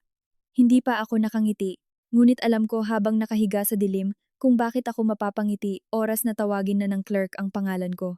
Ginanap ang pagdinig sa isang maliit na silid hukuman sa ikatlong palapag ng korte, yung klase ng kwarto na may pangit na ilaw, ngunit maganda ang tunog. Dumating ang aking ina nang nakasuot ng navy blue, inaalalayan ng aking ama na mabagal maglakad, si bituin sa likuran nila, at tatlo sa mga kapitbahay na tinatawagan niya sa loob ng maraming linggo, ang kanyang koro ng mga testigo na tila magsisimba. May abogado siyang malumanay ang boses at may makapal na folder. At nang magkatinginan kami sa kabilang hanay, binigyan niya ako ng tingin na hinding-hindi ko makakalimutan, maamo at naawa. Ang tingin na ibinibigay mo sa taong gagawan mo ng malaking kabutihan. Totoong naniwala siyang nandun siya para iligtas ako. Nang tawagin ng huwes ang kaso, tumayo ang abogado ng ina ko at isinalaysay ang kwentong inihanda niya, na biglaan, at trahedyang nawalan ako ng asawa. Na dahil sa lungkot ay hindi ko na kayang gampanan ang araw-araw ko, hindi ko mapamahalaan ang malalaking ari-arian mula sa asawa ko. Na ang mga kapamilya at kapitbahay ko ay lubos na nag-aalala sa aking isipan. Na ang isang pansamantalang pagbabantay sa pamumuno ng aking dedikadong ina ay ang pinakamaawaing paraan para maprotektahan ako sa mga pagkakamaling wala ako sa katinuang iwasan. Tapos tinawag niya ang kanyang mga testigo, at isa-isang tumayo ang mga kapitbahay namin, at nagsabi ng mga totoo at malulungkot na bagay tungkol sa isang babaeng nasa pinakamababa niyang sitwasyon. Isang babaeng umiyak sa harap ng bahay, tila naliligaw at wala sa sarili. Bawat salita na sinabi nila ay tama. Ngunit bawat salitang sinabi nila ay nangyari 3 linggo na ang nakalilipas. Nakaupo lang ako roon, nakasalikop ang mga kamay tulad ng bilin ni Ator, Marites, at pinanood kong nagpupunas ng luha ang ina ko sa mga tamang pagkakataon. Naintindihan kong gumawa siya ng seryosong kaso mula sa totoong lungkot ko. Kung iba siguro ang nasa posisyon ko, na walang hawak na dokumento ni Atini. Marites, sigurado akong magtatagumpay siya. Humarap ang huwes sa aming panig at ang ipinagtatanggol, sabi niya. May abogado ba siya? Tumayo si Ati Marites. Hindi niya itinaas ang kanyang boses. Sinabi niya na nandoon kami, nagpasalamat sa korte, at bago pa ako magsalita para sa sarili ko, gusto muna niyang magsumite ng mga dokumentong may kinalaman sa kakayahan ng nagpepetisyon na maging tagapangalaga ni Numan. Sabi ng huwes, sige, magpatuloy. At naglakad si Ati Marites, papunta sa clerk, ibinigay ang isang pahina, at nagsalita ng kasing kalmado ng tahimik na tubig. Kagalang-galang na huwes, humihingi po ng kapangyarihan, ang nagpepetisyon na kontrolin ang pinansyal ng aking kliyente, dahil daw walang kakayahan ang aking kliyente. Gusto muna naming makita ng korte kung paano pinamahalaan ng nagpepetisyon ang pera ng aking kliyente noong ipinagkatiwala na ito sa kanya. Inilatag niya ang lahat. Na 3 linggo bago mamatay si Dakila di Makulangan, habang 24 oras na binabantayan ng aking kliyente ang naghihingalo niyang asawa, binigyan siya ng nagpepetisyon ng isang kasulatang nagbibigay kapangyarihan sa pagkatawan at sinabing kailangan lang daw ito para magbayad ng bill sa NARS. At gamit ang kapangyarihang ito, na walang pahintulot o kaalaman ang aking kliyente, inisangla ng nagpepetisyon ang titulo ng ari-arian ng aking kliyente upang umutang sa bangko ng 10,000 libo, habang ang asawa nito ay nasa kabilang kwarto at nag-aagaw buhay. Pinanood ko ang mukha ng aking ina nang sabihin ito ni Atori. Marites, handang-handa na sana ako sa narinig na halaga, ang pagnanakaw, at ang mismong kapaligiran. Ang hindi ko pinaghandaan ay ang eksaktong petsa kung kailan niya ito ginawa, na binasa sa loob ng korte, at naalala ko mismo kung saan ako nakatayo sa tabi ni Dakila ng mga oras na iyon. Habang inaasikaso ko ang takdang oras ng gamot niya, ipinagkakatiwala ko sa ina ko sa kabilang kwarto na siguruhing bukas pa rin ang ilaw at kuryente. Iyon ang sugat na tumagos hanggang buto.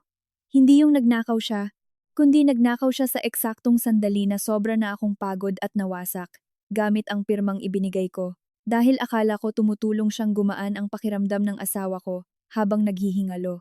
Biglang nanahimik ang koro ng mga kapitbahay. Nakatingin na ang ama ko sa aking ina, at ang kanyang malambing at nakakaawang mukha ay nagsimula ng masira. Hindi huminto si Ate Marites para mag-antay ng reaksyon. Patuloy niyang inilatag ang katotohanan sa mesa ng clerk, isang pahina bawat galaw, gamit ang boses na walang bahid ng poot. Ipinasa niya ang pagbawi sa kasulatang nagbibigay kapangyarihan sa pagkatawan, maayos na inihain, na may petsa pa noong unang nalaman ko ang balak nilang gawin para makita ng korte na walang kapangyarihan ang ina ko sa anumang dokumento sa matagal ng panahon. Ipinasa niya ang dokumento ng pondo na nagpapatunay na ang 3 ari-arian ay tuluyan ng natanggal sa personal kong pagmamay-ari upang kahit na magtalaga ng tagapangalaga ang hukuman sa araw na iyon, walang maiiwan para kontrolin. Ang petisyon na ito ay humihiling ng autoridad sa isang ari-arian na wala na sa pangalan ng ipinagtatanggol, sabi ni Atian Marites. Nakatutok po ito sa pagkuha ng ari-arian na protektado na. Pagkatapos, inilagay niya ang nakakabagot ngunit patunay kung sino ako. 9 na taong talaan ng trabaho, aktibong lisensya sa nursing, sulat mula sa tagapamahala, at si Perla Valderrama na naupo at nagpatotoo ng maayos at malinaw, na nakita niya akong naglista ng gamot sa bawat miligramo at naging suporta ng mga nagluluksang pamilya ng 3:00 ng madaling araw, mismong noong linggo kung saan inakusahan akong nawawala na sa katinuan. At huli sa lahat, ini-slide ni Attorney Marites ang inilimbag na kopya na itinago ni Aling Rosa, ang anunsyo tungkol sa binebentang bahay bakasyunan habang hinihintay pa lang itong petisyon. Ipinost po ng pamilya ng nagpepetisyon ang bahay bakasyunan ng aking kliyente, sabi ni Ati Marites, bago pa man makapagbaba ng desisyon ng korteng ito. Mababasa rito, at ito po ang eksaktong nakasulat, bahay bakasyunan ng pamilya, matagal na sa pamilya. Ang bahay bakasyunan sa Lawa ay pag-aari ng pamilyang ito, hindi sa kanya. Ang mga salitang ibinulong mismo sa akin ni Bituin sa libingan ay nakaimprinta na ngayon sa isang ebidensya sa korte mula mismo sa anunsyo ng kanyang asawa. At binasa iyon ng huwes ng mabagal, at pagkatapos ay tumingin siya sa ibabaw ng kanyang salamin, hindi sa akin, kundi sa ina ko. At iyon ang oras na huminto si Ligaya Makaraeg, sa pagpapanggap na nagluluksa at nagsimulang mataranta. Tumayo ang aking ina, bago pa man siya pigilan ng kanyang abogado. Hindi totoo yan, sabi niya, nang medyo malakas sa loob ng maliit na silid. Ginawa ko lahat para sa kanya. Ginawa ko ito para protektahan siya. Wala siyang kakayahan alagaan ang sarili niya. Kagalang-galang na huwes. Kahit kailan, wala.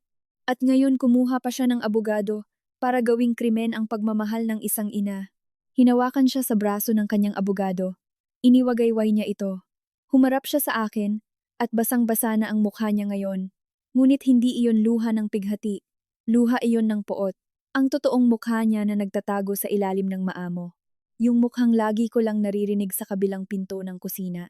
Pagkatapos ng lahat ng ginawa ko sa'yo, sigaw niya habang nanginginig. Gaganituhin mo ang sarili mong ina sa harap ng maraming tao?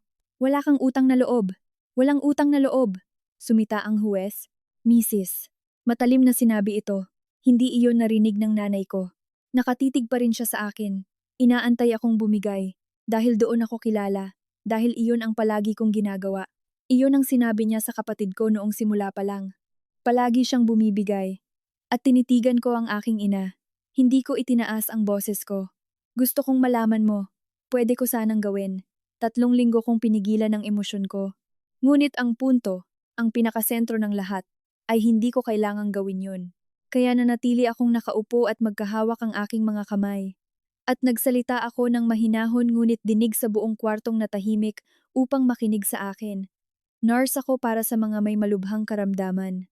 Hinawakan ko ang mga kamay na nanginginig ng mga taong dumaraan sa pinakamasamang gabi ng buhay nila. Kaya ko atang patakbuhin ang sarili kong buhay. Napanganga ang aking ina ngunit walang lumabas na salita. At pagkatapos, sinabi ko ang huli, ang kinikimkim ko pa simula sa kusina. At sinabi ko ito ng banayad at tila maamo, na siyang dahilan kung bakit tagos ito sa puso. Sinabi mo kay Bituin, napipirmahan ko ang kahit anong ilagay niyo sa harap ko. na palagi akong bumibigay. Hinayaan ko lang na manatili yon. Tama ka, Nay. Pero hindi ako bumigay ngayon. Hindi naman talaga ako kailanman bumigay. Tinigilan ko lang sabihin sa inyo ang mga plano ko. Napakatahimik sa buong kwarto, halos marinig ko ang tiktok ng orasan. Napaupo ang nanay ko na parang pinutulan ng tali. At ang huwes, na nanood sa isang babaeng sumigaw at sa isa namang bumulong, ay bumaling sa kanyang clerk at tinanong kung kailan maaaring pag-usapan ng korte ang issue tungkol sa perang kinuha ng nagpepetisyon. Ang petisyon ay hindi lang bumagsak, bumaligtad pa at ibinunyag ang kabuktutan nito. Ibinasura ng huwes ang apurahang petisyon. Malinaw na sinabi niya na nagpakita ako ng sobra-sobrang ebidensya ng aking kakayahang mag-isip at mamahala at ang petisyon ay tila walang layuning protektahan ako, kundi para lang makuha ang aking mga ari-ariang nailagay na sa ligtas. Tapos hinimay-himay niya ang lahat at ang kinabukasan ng buong pamilya ko ay nag-iba sa loob ng 10 minuto. Pinanood ni Bituin na mawasak ang kanyang pag-asa at nang banggitin ng huwes ang anunsyo tungkol sa binebentang bahay, nagkamali pa siya at tumayo upang sabihing nilista lang daw nila yon para handa at i-divide daw sana nila ito. Hindi siya nakalusot. Ang mga sinabi niya habang nananghalian kami ay bumalik sa kanya. Hindi man perpekto ang pagkakasabi sa opisyal na talaan, pero malinaw ang nilalaman. Nagmadali sila dahil ayaw nilang sumali pa ang abogado ni Dakila. At nakita ng lahat sa kwartong iyon kung ano ang ibig sabihin nilang paghati. At si Gardo. Binakbak ni Gardo ang kusina ng bahay na hindi sa kanya, walang lisensya, at inipost ang ari-ariang wala siyang legal na karapatan, siniguro ni Atiyi. Marites na intindihin ng korte na ang demolisyon at anunsyo ay hindi ko na problema, kundi responsibilidad na niya na sagutin.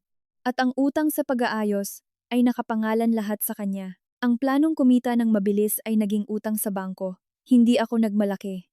Nanatili lang akong kalmado at pinanood si Bituin na mapagtantong wala na silang tag-araw doon, walang kwartong pipiliin si Yula. Ang planong inasikaso lahat ng ina, wala na. Nawala ang lahat dahil nangialam sila sa bagay na hindi nila pagmamay-ari at nahuli sila habang nakasilid pa ang mga kamay doon. Tumingin siya sa akin ng minsan, nabigla, hinihintay akong lumambot para sa kanya. Hindi ko ginawa. Ang pagbagsak ng ina ko ay naging mas tahimik ngunit mas malalim. Nawala niya ang dalawang bagay na pinoprotektahan niya sa buong buhay niya, ang pera at ang maskara. Iniutos ng huwes na paimbestigahan ang tungkol sa pagkuha niya ng utang dahil may posibilidad na pang-aabuso sa tungkulin at pananamantala ng pera mula sa isang taong vulnerable. Mga mabibigat na salitang masakit pakinggan tungkol sa ina mo habang sinasabi sa isang publikong hukuman. Sa madaling salita, sasagutin niya lahat ng perang nakuha niya at kailangan niya itong bayaran, bawat sentimo na kinuha niya sa bangko. Ngunit ang pera ay hindi ang pinakamalaking nawala. Alam ko yon, at alam niya yon. Ang talagang nawala ay ang kwarto. Yung mga kapitbahay na dinala niya sa pagdinig, dahil paniwala nilang tinutulungan nila ang ina na isalba ang anak, napakinggan nilang lahat sa korte ang kwento na binaliktad, at nakita nilang nasa maling panig pala sila. Umalis sila na hindi man lang tiningnan ang mata niya. Ang matagal na niyang pag-arte sa harap ng lahat, na isa siyang mabuting ina, ay napatunayang pagkukunwari lang. At iyon ang hinding-hindi na maibabalik. Hindi siya humingi ng tawad. Gusto kong maging tapat sa inyo dahil hinihintay ninyo sigurong umiyak siya at maghinagpis. Walang ganun na nangyari sa pasilyo. Sinubukan pa niya ang huling taktikang naiwan. Sinigawan ako na ipinahiya ko daw siya. Walang anak na nagmamahal sa magulang niya ang gagawa nito. At pagsisisihan ko daw ito pag nawala na siya. Panunumbat tapos pagpapaawa, tsaka pananakot. Yan ang mga gawain niya na alam ko na simula bata pa. Pinakinggan ko lang ang lahat at saka sinabing, binawi ko na po ang karapatan ninyo sa lahat ngayong umaga, Nay. Lahat-lahat. Tapos nilagpasan ko siya para hanapin si tatay. Nakaupo si tatay sa isang upuan mag-isa, parang mas maliit kaysa sa nakagawian, isang matandang dinala para tulungan si ina na patunayan ang magnanakaw nilang plano. Nanginginig ang kanyang kamay, katulad sa balkonahe. Nang makita niya ako, sinubukan niyang tumayo, ngunit hindi kaya umupo ako sa tabi niya. Medyo matagal, bago may nagsalita sa amin.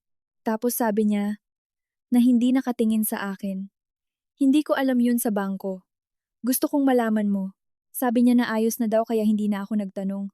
At naniwala ako, dahil ang maniwala sa kanya ay wala namang kapalit, at ang matandang ganito ay walang gana na sumilip pa sa katotohanan na nagpapatibay sa asawa niya. Hinayaan lang niya sa hindi pagtatanong. Isang kapalpakan rin yun, at hindi ako nagkukunwaring iba. Ngunit 76 na taong gulang na siya, may malubhang sakit, at buong buhay na kontrolado ng asawang nangokontrol din sa buong buhay ko.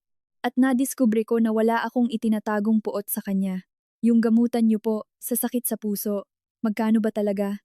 Nahihiya siyang sumagot, at sinabi ko sa kanya na ako na ang bahala. Pero hindi ko idadaan kay ina, kahit 1 piso. Diretso ko babayaran sa ospital. At hindi na niya kailangan humingi pa kay ina ng kahit ano. Nagsimula siyang umiyak, at mahigpit na hinawakan ang kamay ko, at hinayaan ko siya. Hindi iyon kahinaan, ang hayaan ng tatay mong hawakan ang kamay mo, matapos idala ng asawa niya sa korte para nakawan ka. Kabaligtaran iyon. Kaya kong maging mabait ngayon dahil prinotekatahan ko muna ang sarili ko. Tinuruan ako ni Dakila, magpakatatag muna, bago maging mabait. May isa pa akong gustong ayusin na wala sa korte. Si Yula at si Santi, ang mga pamangkin ko. Sila yung nabalitaang magkakaroon na ng sariling kwarto ngayong tag-araw malapit sa lawa, ngunit hindi nila kagagawan ang mga gulo na ito. Ang mga bata ay hindi sumasali sa malaking away na ibinibigay sa kanila. Kung hahayaan kong kainin ako ng galit kay Bituin at Gardo, ako ang mananalo ngunit mawawala ang mga huling bahagi ng pamilya ko na pwede pa itago. Kaya pagkaraan ng ilang araw, nang medyo nanlamig na kami ni Bituin sa isa't isa, ako na ang tumawag kay Ella. Medyo mahina ang boses niya. Medyo sapat ang edad niya para maintindihan na may nangyaring gulo, ngunit wala sa edad para malaman kung bakit. Kaya sinabi ko sa kanya ang totoo sa paraang madaling intindihin ng bata, na ang bahay bakasyonan ay ari-arian ni Tito Dakila at ngayon akin na ito. At ang malaking gulo sa amin ay hindi niya pagkakamali, ni hindi niya gawain. Tapos sinabihan ko rin siya na kung kailan lang niya gusto, makakapunta pa rin siya sa lawa at bukas ang pinto para sa kanya, dahil bahay niya rin yun. Pwede siyang lumangoy kailan niya gusto. Hindi nangyari ito dahil may gustong kumuha o magnakaw, ngunit gusto ko ibigay kung anong mayroon, at bumuga siya ng hangin sa telepono, dahil mukhang nag-aalala rin siya rito, kahit si Santi, tita? Tanong niya. Kahit si Santi. At doon nagiba ang posisyon ko sa ina ko. Ginusto ibigay ni ina ang bagay na hindi niya pag-aari kapalit sa pagmamahal nila at pagtakip sa krimen. Ngunit inialok ko ang bahay na ako mismo ang nagmamay-ari ng kusang loob at walang hinihinging kapalit dahil inosente ang bata sa kasalanan nila at hindi ko paparusahan ang inosente dahil lang may mga nagkasala. Di ko pinagsisihan ang nangyari. Mas kalmado na kami sa mga sumunod na buwan. Binayaran ni ina lahat ng ninakaw niya, unti-unti mula sa abogado at hindi kami nag-usap kung hindi gamit sila. Si Bituin at Gardo ay inayos ang kalat ng dahan-dahan. Kumuha sila ng lisensya at tinuloy bayaran ang kusinang sinira nila. Bayad nila gamit pera nila. Nawala na ang mga anunsyo sa internet. Pinalitan kong muli ang kandado para mas bumalik at mas ligtas na sa akin lang. Yung mga paupahan sa kalye Maginhawa ay sapat para bayaran ang buwanan niya na hindi ako nawawalan. Gaya ng plano ni Dakila na protektado ako at ligtas, gaya noong binalak niya at nilista sa dilaw na papel sa kusina. Nagbabayad pa rin ako para sa bayarin sa ospital ni tatay ng diretsyo at binibisita ko lang siya pag wala sa bahay si nanay. At nitong nakaraang Hunyo, pumunta na ako sa lawa ng mag-isa. Dala ko si Dakila at naglakad ako patungo sa dulo ng pantalan, bit-bit ang munting latang lalagyanan ng abo at hinayaan itong mahulog doon, eksakto sa bilin niya kung saan. Payapang umaga at walang ingay liban sa tahol ng aso sa kapitbahay at ang simoy ng hangin na masarap sa balat. Hindi ako nabuhusan ng panghihinayang o lungkot. Nangatayo ako at sinabing tapos na at malakas pa rin ang ginawa niyang plano dahil wala akong papayagang makialam kundi ako. Ako ang nagdala ng ballpen. Si Eula at Santi ay nandoon din at malayang lumalangoy. Hindi lang sa tag-araw dahil ito ang kauna-unahang sumaya ulit ang lugar. At isa lang ang hindi naunawaan ng nanay ko. Akala nila ang tagumpay at ang regalo ay ang mismong ari-arian. Ang tunay na tagumpay ay ang pagpapatibay ng sarili na hindi mapapabagsak ng iba, na makakatayo ako ng kusa sa sarili kong pantalan at nagkukusa magbigay at magmahal ng sarili kong pasya. Ang tangi kong pabaon ay, ang pagiging mabait ay hindi pareho sa pagiging mabilis mauto at manakawan ng lahat na pinagpapaguran. At nang matapos ko nang ipaliwanag yan sa nagmamarunong kong pamilya, naramdaman nila ang pagkabagsak nila. Ayan ang buong kwento. Ang pinto na kahit kailan hindi ko dinaanan. ang pirma na pinaasa ko na, at ang pananahimik na naipagkamaling mahina. Kung nabuksan ko ang isipan nyo sa mismong taong kasama ninyo, tuwing nagpapirma ng kasulatang nagbibigay kapangyarihan sa pagkatawan o hindi nagbasa ng linya, ayos na iyan, wag mo paabutin sa patay muna. Ibahagi ang mensaheng ito at mag-iwan ng komento, mag-subscribe na. Hanggang sa susunod.